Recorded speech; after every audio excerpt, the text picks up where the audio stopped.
Welcome. Take it with Jessica Lee. I'm here with Jessica Dunyon, who is the Director of Sales at Infor.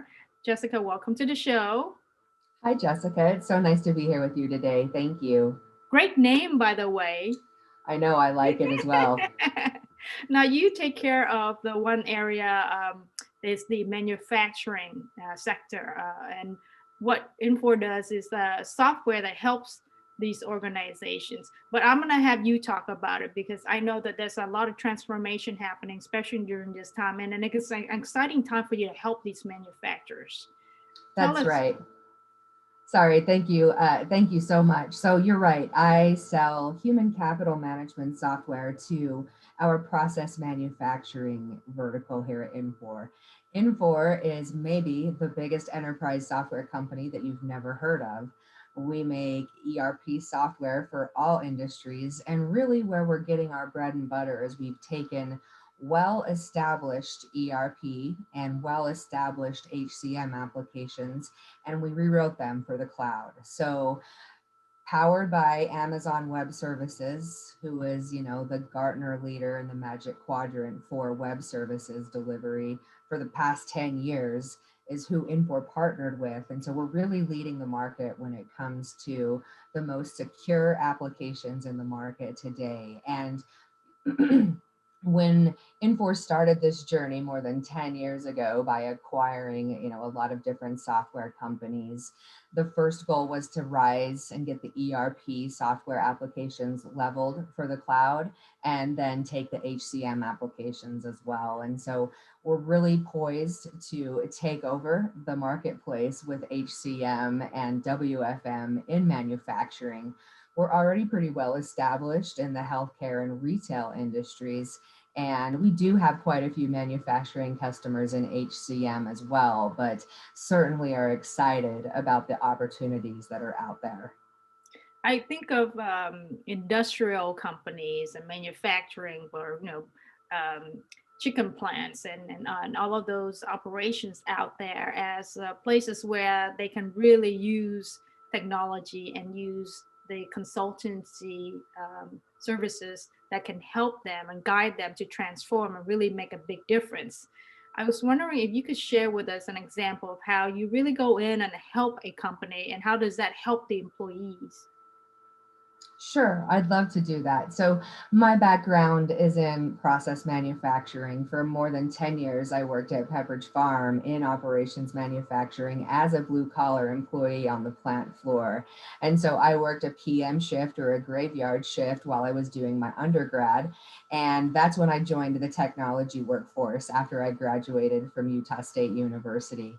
And that's when I started selling software. And I came to Infor, one, to sell cloud applications, and two, to talk to process manufacturers about how there's a better way to do things today. And so, what we do when I talk to customers is it's all about your people. And that's the one thing that I'm really passionate about. And that's why I love talking to people so much about human capital management is it's really the one application in your organization that touches everybody. The people in payroll use the payroll software. The bean counters use their Excel spreadsheets. You've got the people that use your distribution software, and then you've got people that might use Word for press releases, and then there's software that nobody touches except for the people who actually use it on a day-to-day basis. But when it comes to human resources software, we're always using it at some point or another. So I love to talk to companies about how they can centralize their operations when you've got plants all over the United States or even globally. How do you bring all of your people into a single platform so that everybody's getting the same information? How do you make sure that you've got inclusion and diversity programs? How are you skilling your workforce today? How are you identifying skills for tomorrow? How are you identifying talent that you're bringing into the plants today?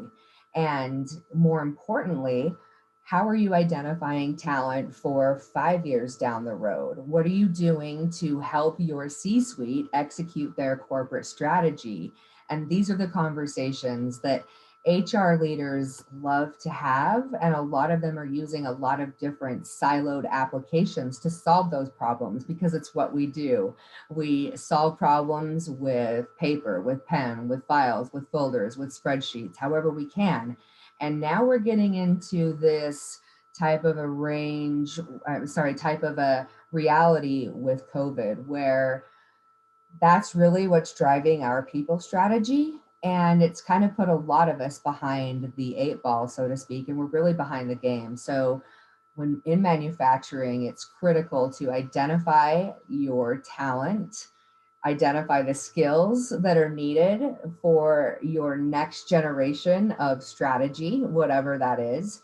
And how are you going to execute all that? And the best way to do that is with technology. And I love to talk with people about how they can weave all those pieces together and then take it a step further and talk about how they can really identify the existing talent set that's in their workforce today by making a pretty minimal investment that gives them some really great data going forward to talk about how they do that and how they get there and how they address the skills gap that we're facing in the next decade, where there's going to be more than 2 million open positions that we won't be able to fill because of a lack of skilled labor in the United States. Yeah, I think about automation as having an impact in a lot of the operations that takes away those tasks where people might be doing it now, but will not need the human processing of those things because automation will kick in.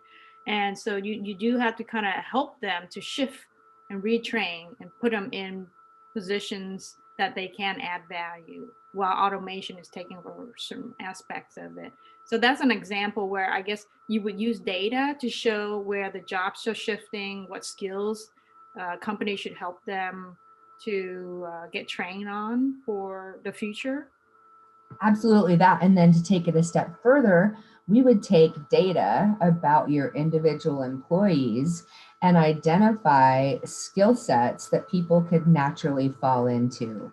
So, what this means for you as an operations leader is, you know, we talk a lot about helping people be the best versions of themselves when it comes to leadership. As a parent, that's my job. I want to help my children be the best versions of themselves. As a coach, I want to help you be the best version of yourself. Even Tiger Woods had a coach, right? So we all need a coach. And I love to think of leaders in manufacturing operations, whether you're a CHRO, whether you're a shift supervisor, your distribution leader, whatever it is that you're doing, that you're a leader in that workforce and that those people, you're helping those people find their North Star, be the best version of themselves. I just finished Charles Koch's book, Believe in People. And that was one of the things that stood out to me the most in the book is one of his North Star is helping people find their North Star. And so as manufacturing leaders, we're often, leading teams of people on a 24/7 operation, probably doing hard work. We might be doing unsavory work. You have to make the cheese where the cows are milked. You have to box the eggs where the chickens live. And so sometimes that means dealing with the workforce that you have. You can't necessarily, post an ad on Indeed and get people to move where your location is. A lot of manufacturing takes place where it takes place.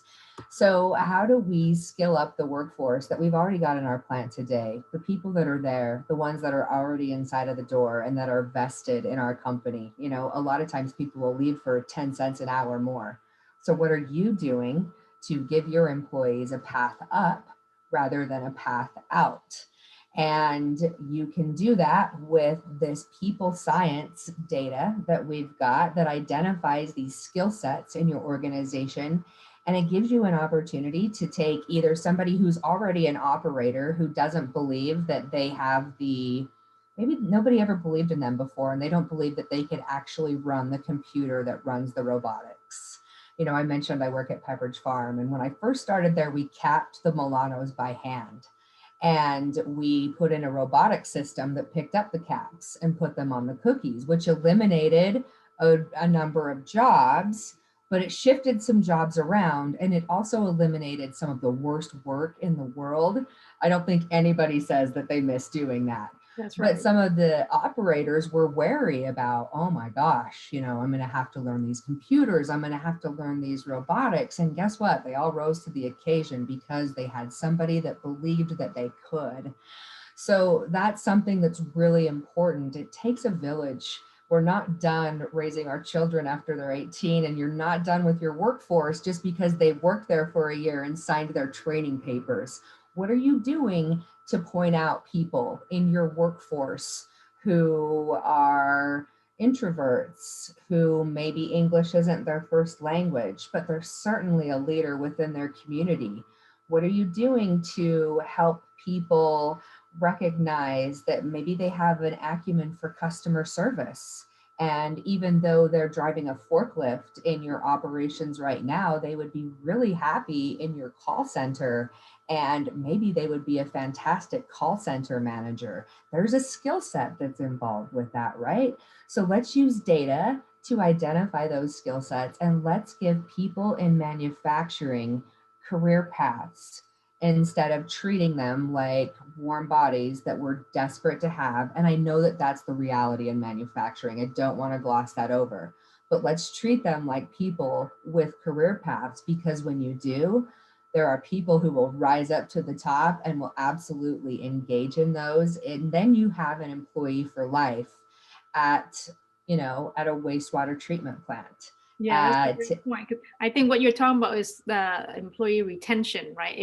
It costs a lot of money to actually attract the right talent, and then you want to retain that talent. So there's like a less turnover because that's expensive. Absolutely, it costs to hire. And so when you hire the wrong people, if they don't know what they're getting into, if they would be skilled for something better, and I think sometimes we do treat talent as disposable, and there's certainly jobs where maybe that's applicable. I challenge people to think a little bit differently in manufacturing. I think it does matter, especially where we're heading into a shortage and where employees have choices with employers, and employers that give employees opportunities for growth are the ones who will succeed in the long run. Yeah, I would agree with you. I think if employees are happy, they're going to give it their all. They're a lot more loyal and hardworking. So having the tools that help assess talent, upskill, make changes based on data so that it's a better outcome for the employer and for the employees. It's a win-win situation. Absolutely. And so when you use technology to tie all those pieces together so that systems are unified, you can move talent around within organizations so that companies that are in merger and acquisition mode, or when companies are looking to stand up a new product and we're going to open a new production facility in another state. You probably don't want to do that from scratch. Who are the people in your workforce that you could identify to be the next generation of your leaders who would move there and help you get that plant started up? And really help rally around a community, because that's what a manufacturing workforce is there are these little micro communities all over the United States and Canada and around the world. So how are we creating these ecosystems, technology ecosystems, that create pathways for people to do what makes them happiest? And I think the consumer in all of us are becoming a lot more tech savvy because we have the smartphone and we know that it's so convenient to do everything on the phone. And I think that when you talk about technology and innovation in places like manufacturing plants and operations like that, um, how much is the employer leveraging mobility, the mobile smartphone as a way to communicate, to enable sharing, maybe exchanging shifts, for example. Jessica, you bring up something that is a really great point. Infor, when they elevated all of these platforms to the cloud, we designed them to be mobile first. And if there's one thing that I find across generations, whether it's Generation Z, even down to the 2-year-olds, where we don't even have a name for that generation yet, up through baby boomers, is that a mobile device unifies us all. We know how to use those. Mhm. The user experience that software engineers and user experience teams have applied across applications is the one thing that unifies us, is we can use anything on a mobile phone. Give me an Xbox paddle and I'm lost. Give me a keyboard, I might be lost. Give me some keyboard shortcuts and I don't know how to use the application, but I can probably figure it out on a mobile phone in a couple of seconds. And so that's one tool that manufacturers have typically been slow to adopt for a lot of reasons. There's a lot of time theft in manufacturing operations. There's a lot of mistrust of technology. There's a lot of, we can put it on a mobile phone and it's an IT lift for the IT team. Would they have to give tech support to employees now? Would they have to pay for their cell phones? And the answer to all of that is yes and no. Anything, totally configurable across the board, however you want to handle that. But the real truth is that we know that 85% of the United States has a smartphone, and that includes, I'll have to look up the exact statistics, but we know that it's most adults, and it includes, obviously some people under the age of 18 as well. But people have access to these devices in their homes. And, for the most part, COVID has given people, they've got to track temperatures. It's given people a lot more tasks and a lot more things that they have to track throughout the day. And it's also caused people to miss a lot more work with a lot less notice, right? We don't have the same sort of notice. If I've got a temperature today, if I've got a person that I'm the caretaker of and they're sick today, employers have really kind of had to throw policies out the window with regards to attendance. So when it comes to schedules, when it comes to those types of things, employers who empower their employees and push the most basic things down as far as they can are the ones that have the most engaged employees. They're the ones that have the most happy employees, right? When I'm working on a shift and my daughter's sick, I know that you, Jessica, can fill in for me because you've been trained. You know how to do my job. But when that gets up a level, our boss probably knows that too. And our boss's boss might know that if he's seen us exchange positions sometimes. But if we have to get somebody else in there to call in and, so and so reported off, I need to fill this spot, I need to fill that spot. And in manufacturing, a lot of times these are skilled labor positions. We require certain training, we require certain certifications. We can't just fill it with whoever. It's got to be somebody that is, a good fit for that position. So when we push it down to the employees, they already know who is qualified to do their job. They already know who they can get away with trading with. You can build some of that into the application as well so that you don't even have to approve it. It'll just automatically happen. But they know how that's going to happen. And when you push that down lower, it frees your executive team up to really make sure that corporate strategy is being executed rather than checking a box, filling out a piece of paper. It allows you to coach your employees to give better customer service or to be a better quality control engineer, right? With a better eye for an underbaked cookie or an overbaked cookie or extra feathers that should have been plugged. So all of these things that are pieces of a manufacturing operation, and everything that goes into that, these are all of the things that are going through all of the people leaders within an organization, even though human resources is the one that are, they're the ones that are tasked with getting it done. These problems are prevalent and pervasive throughout an organization. Well, thank you so much for sharing with us what's happening in your world, how technology helps manufacturers. Now that helps the employees. I think there's just so much innovation taking place. And if you use technology right, it could be a win win situation for everybody. It's a really exciting time to be in manufacturing, and with the rise of the industrial revolution 4.0, I think it's a great time for people to explore careers in manufacturing as well. And so manufacturers who are willing to invest in career paths for those people can easily find employees who want to be there from hire through retire with the right programs. There you have it. Take it up with Jessica Lee, Jessica Dunyon from Infor.